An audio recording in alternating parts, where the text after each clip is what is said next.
Good evening. Tonight we're reading Alice's Adventures in Wonderland by Lewis Carroll. Chapter 7, A Mad Tea Party. There was a table set out under a tree in front of the house, and the March Hare and Hatter were having tea at it. A dormouse was sitting between them, fast asleep, and the other two were using it as a cushion, resting their elbows on it and talking over its head. Very uncomfortable for the dormouse, thought Alice. Only as it's asleep, I suppose it doesn't mind. The table was a large one, but the three were all crowded together at one corner of it. "No room! No room!" they cried out when they saw Alice coming. "There's plenty of room," said Alice indignantly as she sat down in a large armchair at one end of the table. "Have some wine?" the March Hare said in an encouraging tone. Alice looked all round the table, but there was nothing on it but tea. "I don't see any wine," she remarked. "There isn't any," said the March Hare. "Then it wasn't very civil of you to offer it," said Alice angrily. "It wasn't very civil of you to sit down without being invited," said the March Hare. "I didn't know it was your table," said Alice. "It's laid for a great many more than three." "Your hair wants cutting," said the Hatter. He had been looking at Alice for some time with great curiosity, and this was his first speech. "You should learn not to make personal remarks," Alice said with some severity. "It's very rude." The Hatter opened his eyes wide on hearing this, but all he said was, "Why is a raven like a writing desk?" "Come, we shall have some fun now," thought Alice. "I'm glad they've begun asking riddles. I believe I can guess that," she added out loud. "You mean you think you can find out the answer to it?" said the March Hare. "Exactly so," said Alice. "Then you should say what you mean," the March Hare went on. "I do," Alice hastily replied. At least I mean what I say. That's the same thing, you know." "Not the same a bit," said the Hatter. "Why, you must just as well say that I see what I eat is the same as I eat what I see." "You might just as well say," added the March Hare, "that I like what I get is the same as I get what I like." "You might just as well say," added the Dormouse, which seemed to be talking in its sleep, "that I breathe when I sleep is the same as I sleep when I breathe." "It is the same with you," said the Hatter, and here the conversation dropped, and the party sat silent for a moment while Alice thought over all she could remember about ravens and writing desks, which wasn't much. The Hatter was the first to break the silence. "What day of the month is it?" he said, turning to Alice. He had taken his watch out of his pocket and was looking at it uneasily, shaking it every now and then and holding it to his ear. Alice considered a little and then said, "The 4th." "2 days wrong," sighed the Hatter. "I told you butter wouldn't suit the works," he added, looking angrily at the March Hare. "It was the best butter," the March Hare replied meekly. "Yes, but some crumbs must have gotten into it as well," the Hatter grumbled. "You shouldn't have put it in with the bread knife." The March Hare took the watch and looked at it gloomily. Then he dipped it into his cup of tea and looked at it again. But he could think of nothing better to say than his first remark. "It was the best butter, you know." Alice had been looking over his shoulder with some curiosity. "What a funny watch," she remarked. "It tells the day of the month and doesn't tell what o'clock it is." "Why should it?" muttered the Hatter. "Does your watch tell you what year it is?" "Of course not," Alice replied very readily. "But that's because it stays the same year for such a long time together." "Which is just the case with mine," said the Hatter. Alice felt dreadfully puzzled. The Hatter's remark seemed to her to have no sort of meaning in it, and yet it was certainly English. "I don't quite understand you," she said as politely as she could. "The Dormouse is asleep again," said the Hatter, and he poured a little hot tea upon its nose. The Dormouse shook its head impatiently and said, without opening its eyes, of course, just what I was going to remark myself." "Have you guessed the riddle yet?" the Hatter said, turning to Alice again. "No, I give up," Alice replied. "What's the answer?" "I haven't the slightest idea," said the Hatter. "Nor I," said the March Hare. Alice sighed wearily. "I think you might do something better with the time," she said, "than wasting it in asking riddles that have no answers." "If you knew time as well as I do," said the Hatter, "you wouldn't be talking about wasting it. It's him." "I don't know what you mean," said Alice. "Of course you don't," the Hatter said, tossing his head contemptuously. "I dare say you never spoke to time." "Perhaps not," Alice replied cautiously, "but I know I have to beat time when I learn music." "Ah, that accounts for it," said the Hatter. "He won't stand beating. Now, if you only kept on good terms with him, he'd do almost anything you liked with the clock. For instance, suppose it were 9 o'clock in the morning, just time to begin lessons. You'd only have to whisper a hint to time, and round goes the clock in a twinkling. 1:30, time for dinner." "I only wish it was," the March Hare said to itself in a whisper. "That would be grand, certainly," said Alice thoughtfully. "But then, I shouldn't be hungry for it, you know." "Not at first, perhaps," said the Hatter. "But you could keep it to 1:30 as long as you liked." "Is that the way you manage?" Alice asked. The Hatter shook his head mournfully. "Not I," he replied. "We quarreled last March. Just before he went mad, you know," pointing with his teaspoon at the March Hare.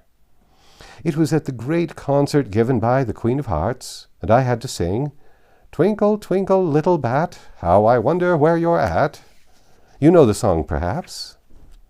"I've heard something like it," said Alice. "It goes on, you know," the Hatter continued, "in this way. 'Up above the world you fly, like a tea-tray in the sky, twinkle, twinkle.'"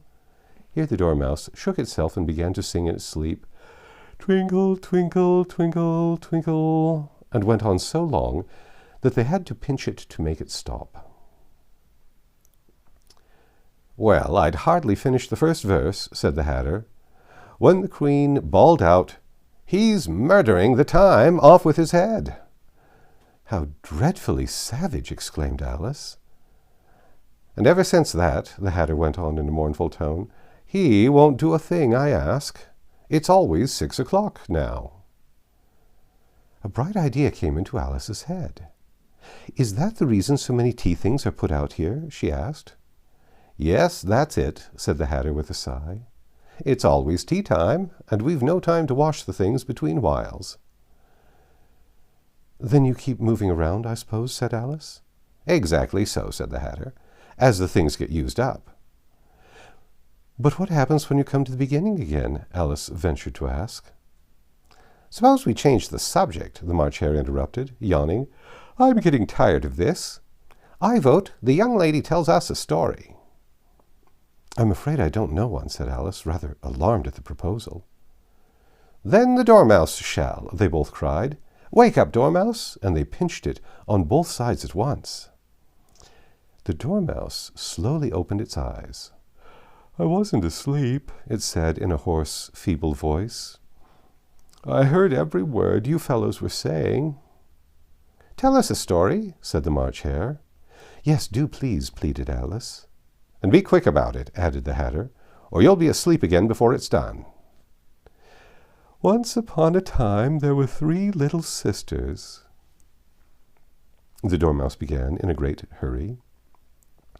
"And their names were Elsie, Lacie, and Tilly, and they lived at the bottom of a well."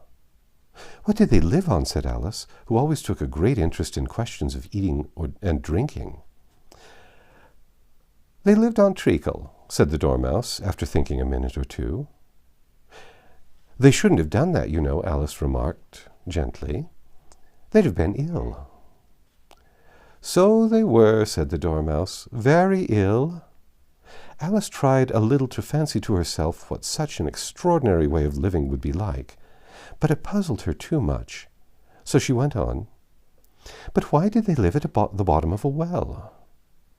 "Take some more tea," the March Hare said to Alice, very earnestly. "I've had nothing yet," Alice replied in an offended tone, "so I can't take more." You mean you can't take less, said the Hatter. It's very easy to take more than nothing. Nobody asked your opinion, said Alice. Who's making personal remarks now? The Hatter asked triumphantly. Alice did not quite know what to say to this, so she helped herself to some tea and bread and butter, and then turned to the Dormouse and repeated her question. Why did they live at the bottom of a well? The Dormouse again took a minute or two to think about it, and then said, It was a treacle well. There's no such thing. Alice was beginning very angrily, but the Hatter and March Hare went, Shh, shh, and the Dormouse sulkily remarked, If you can't be civil, you'd better finish the story for yourself.